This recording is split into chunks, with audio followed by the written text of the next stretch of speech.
name is Tarshara Baker, and I'm a NJIT MBA candidate, and I'm excited to share with you some information about the media and their role as gatekeepers in corporate governance. First, let's briefly review what are gatekeepers. Gatekeepers provide balance between shareholders, managers, and board of directors.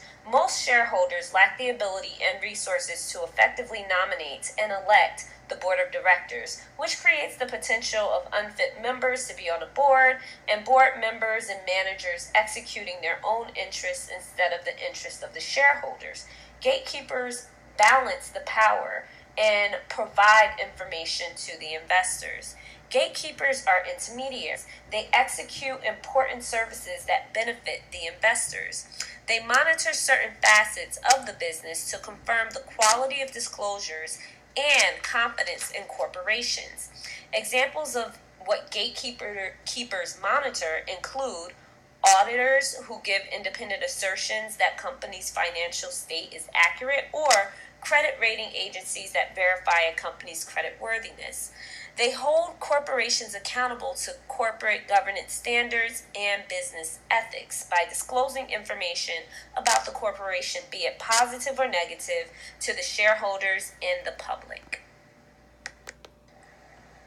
Role of the media gatekeeper. They regulate the flow of information. They filter information to disclose to the public. This process involves researching the information, determining validity, and determining its importance. They report, analyze, and debate corporate decisions and transactions through the print, broadcast, and online media. They use multiple outlets to report financial, industry, and business news.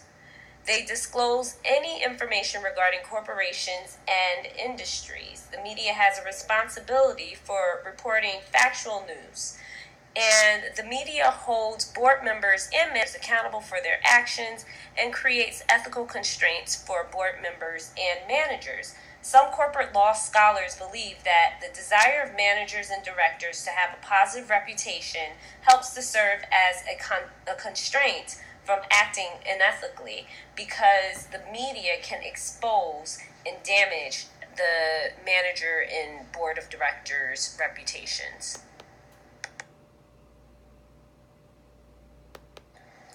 Media gatekeepers. Financial journalists report, uncover, and deter fraud and act as an informational intermediary. They are very knowledgeable about the financial market and understanding of financial reports. They analyze and give their assessment regarding the corporation. Public relations practitioners work for the corporation to assist with communication policy, creating messaging for media, determining what to communicate, and outlets to use to distribute content. PR professionals are employed by the corporation to deliver communication through the public through working with the media outlets. Bloggers and social media influencers can impact a company's reputation. They deliver messages to the shareholders and the public that can sway their opinions. For example, some bloggers that work within a corporation can call attention to a hostile corporate environment through their blog post. Shareholders might not agree with the business practices and choose to invest in another organization. Earning money as a media gatekeeper. Financial reporters, correspondents, analysts are paid by media employers. The potential problem with this is some say that these professionals are not paid enough. The average salary for a financial reporter is $54,493. Dissatisfactory pay can cause some workers to be lackadaisical in their research efforts. Freelance financial reporters are paid per piece for a set amount per word or a flat price for each article. The issue in the way in which freelance financial journalists are compensated include the lack of stability in income and the potential to exaggerate or bend the truth to get the contract or the deal with a corporation. Public relations professionals either get paid as employees or receive contracts being a part of a PR agency. The issue with how public relations professionals are compensated is the fact that the PR professional works directly for the corporation to have the corporation seen in a positive light. Therefore, information from public relation professionals can tend to be a bit biased. Social bloggers and social media influencers earn money through advertising. Um, but in order to do that, they need to build high traffic to their sites. And sometimes bloggers and social media influencers may fabricate stories to build a network and gain sponsors. Now let's talk about the media performance. The media collects, aggregates, disseminates, and amplifies information to the extent that it has an ability to affect a manager's reputation. Throughout the years, the media has been able to impact the reputations of managers and board of directors, causing them to think carefully before acting. The media has an effect on capital allocation decisions. There was a study done in the Journal of Financial Economy evaluating the role of media in corporate governance when board members were faced with the decision to do a merger and acquisition. The findings showed that media facilitates the abandonment of value-reducing acquisitions. The media has an effect on corporate law reforms and has an impact on corporate environment within an organization.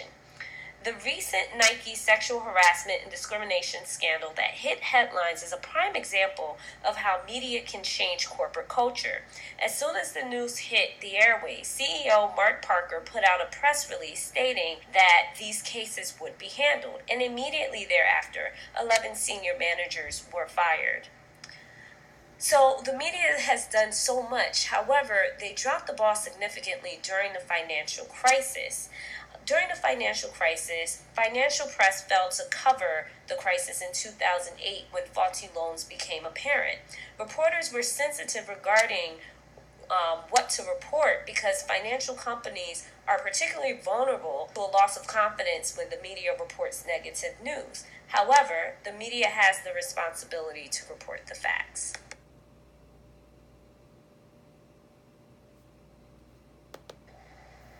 There are many issues and dilemmas in the media. A few significant ones are that there are multiple sources of information seen everywhere. Almost anyone has access to mass amounts of media outlets on the internet. But this makes it very difficult to determine what's real and fake news. Technology has also been used to manipulate the news. So technology has been used to manipulate voices and images, making it easier to deceive the public. For example, writer-comedian Jordan Peele put out a video with President Obama speaking, and it was really Peele using technology to imitate President Obama's image and voice to communicate. Also, technology such as clickbait technology has helped to add to the fake news crisis of today. Clickbait is on many social media sites.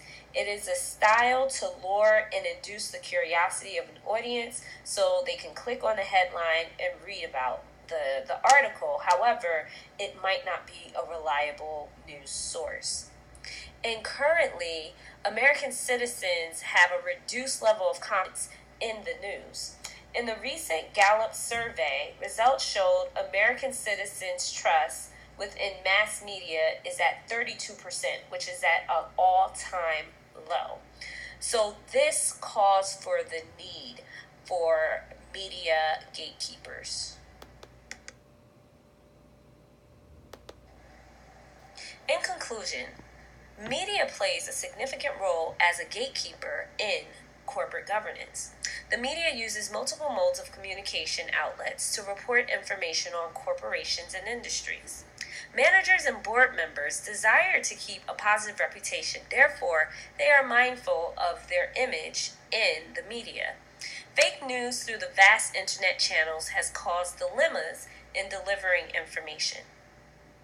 However, despite these dilemmas, the media will always have a role in practicing good corporate governance.